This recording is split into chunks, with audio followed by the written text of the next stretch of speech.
The next speaker that we're going to be seeing and hearing from is from a platform where these projects happen and they get funded, and the reason most of us are here and the projects are presented well, they're well funded, they're in the secure listing jurisdiction, makes a lot of dreams and aspiration for the young entrepreneurs to progress their projects. And that story and the little crash course that we're going to hear about, all about listing and backdoor listing and all the names of the listings, it's going to come from Blair Beaton.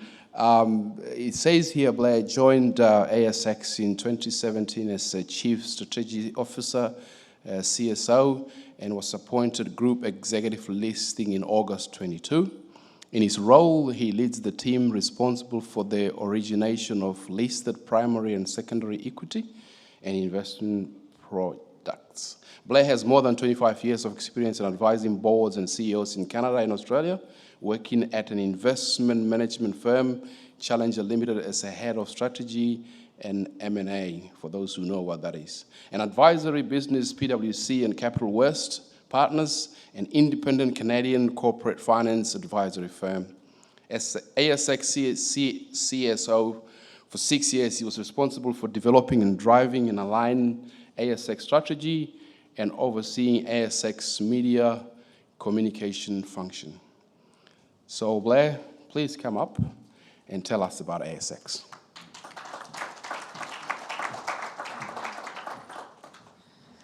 Thank you very much.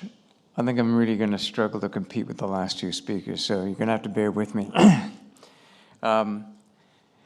Distinguished guests, ladies and gentlemen, good afternoon. My name is Blair Beaton. I'm Group Executive responsible for listings at ASX. To begin, I'd like to acknowledge the traditional custodians of the land we're meeting on, the Whadjuk people.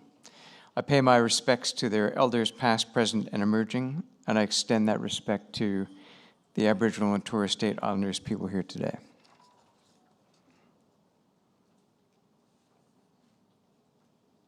There we go. I'd like to start here by kind of setting the scene for why ASX is a really attractive place to raise capital. If we start at the top left here, there's a large and growing pool of capital that underpins a virtuous circle that helps drive ASX listings. So the Australian pension system is the 5th largest in the world. There's $3.5 trillion of assets in that pool. It's forecast to grow to $9 trillion over the next 20 years. Every working Australian is contributing 11% of their income from their jobs into that pool every year, and with the investment earnings on top of that, it's going to continue to grow really strongly. Now, compared with our global peers, we do a lot of IPOs. Now, whilst it was significantly down last year, on average we do about 130 IPOs every year. And we have a long history of supporting companies in a range of sectors and sizes, including early stage and smaller companies. And of course, resources plays a huge part of that and is a very significant part of the ASX listing story. And our listing rules and regulations are robust, but they're streamlined, more streamlined than some other markets. For example, we do half-year reporting here instead of quarterly reporting. Our governance regime is on an if not, why not basis, and it's non-prescriptive, and it's much more efficient than some other regimes.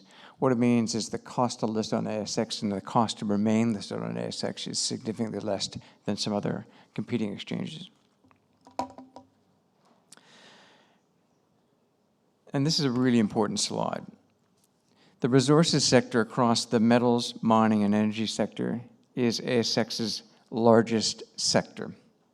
We've got more than 875 companies listed, and they've got a combined market cap of over $700 billion. It's about 40% of all the companies listed on ASX, and it represents about 1/3 of the total market capitalization of all those companies.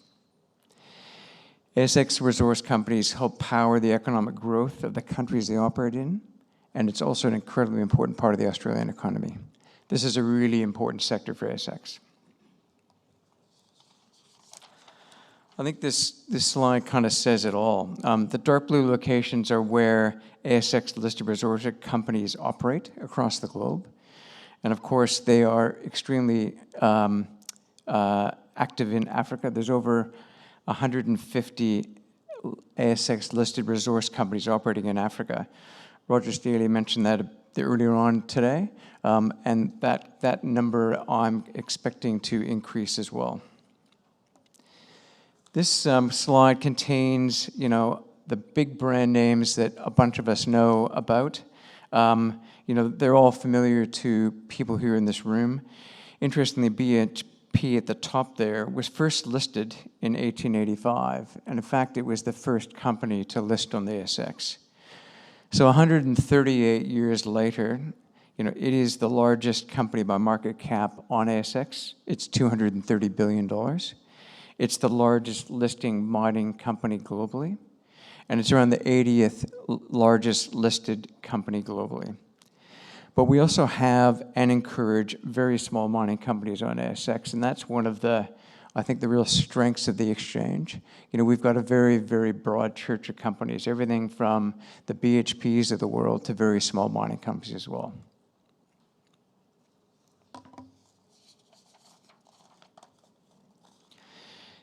This is demonstrating the strength of the sector and the outperformance the sector is seeing relative to what you see across ASX.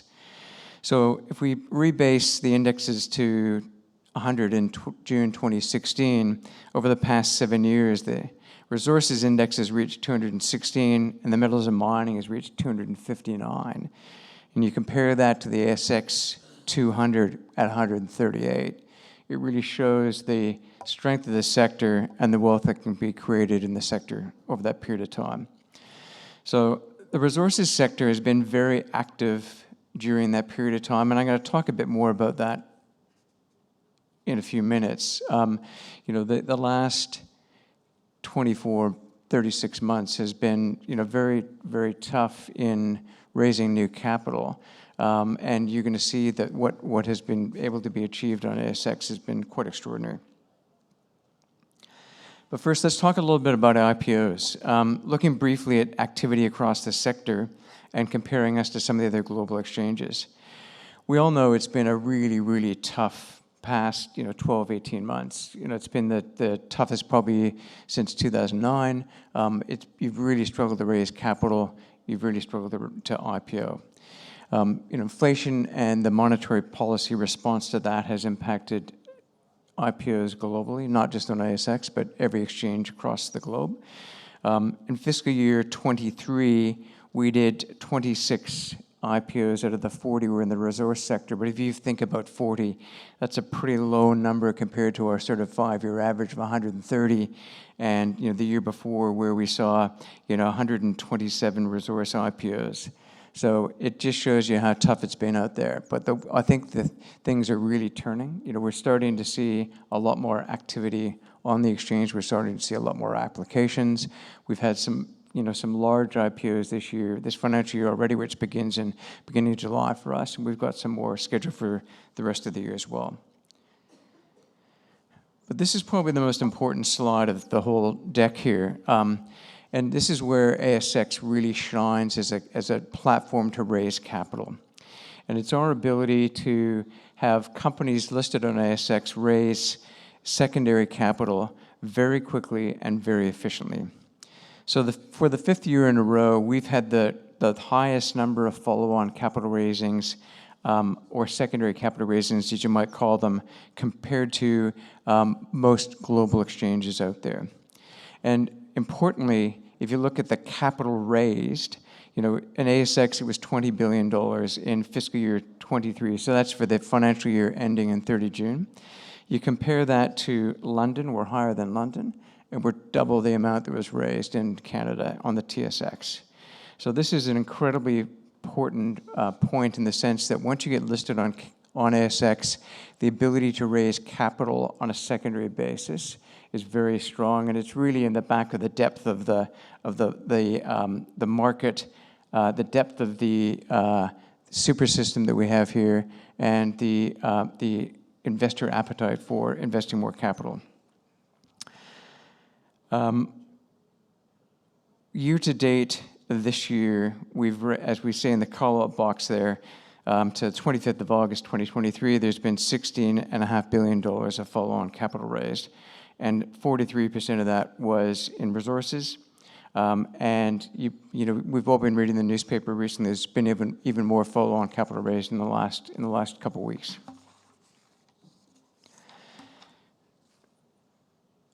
And sorry, I think I've been on the wrong slide there, as my partner Sasha was pointing out to me. So apologies, I had you on the wrong slide, but this is the slide that shows the strength of the follow-on capital raising there. I'll move one more slide forward here, which is this is summarizing what's happened in the resources sector on ASX in the last couple of years, the strength of the capital that's been raised. So in the last 2.5 years, there's been $3 billion worth of IPO capital raised, so the capital raised at IPO. That's added $7.5 billion of market capitalization of companies listed on ASX. But most importantly, and this is following on from the slide 2 ago, which I didn't have up there as I should have, apologies for that. There's been $31 billion of capital raised by ASX-listed resource companies in the past 2.5 years. So capital raised for IPOs plus capital raised for companies that were already listed has been $34 billion in the past 2.5 years on ASX. I think shows that the global stature of ASX as an exchange and as a very attractive place to raise not only IPO capital, but more importantly, follow-on capital once you get there. And this is in the backdrop of probably the toughest capital raising environment that we've seen in a decade. So to finish, resources is ASX's largest sector. It's incredibly important to us. ASX is very supportive of listings from Africa and companies with African operations. So in short, African mining matters to Australia, and Africa matters to Australian mining. His Excellency, the President of Botswana, noted this morning that capital is often a challenge to get for resources projects and to raise for mining companies. So as you look at trying to raise capital for your project or for your mining company, please consider ASX as a venue to do that. I'm hoping I've been able to demonstrate that we've got a really attractive place to raise capital for you. Happy to discuss questions at drinks after this. My colleagues, James Rowe, Amit Verma, and Sasha Konoply and I will all be out there afterwards, and we're happy to take any questions from you at that point in time. Thank you very much.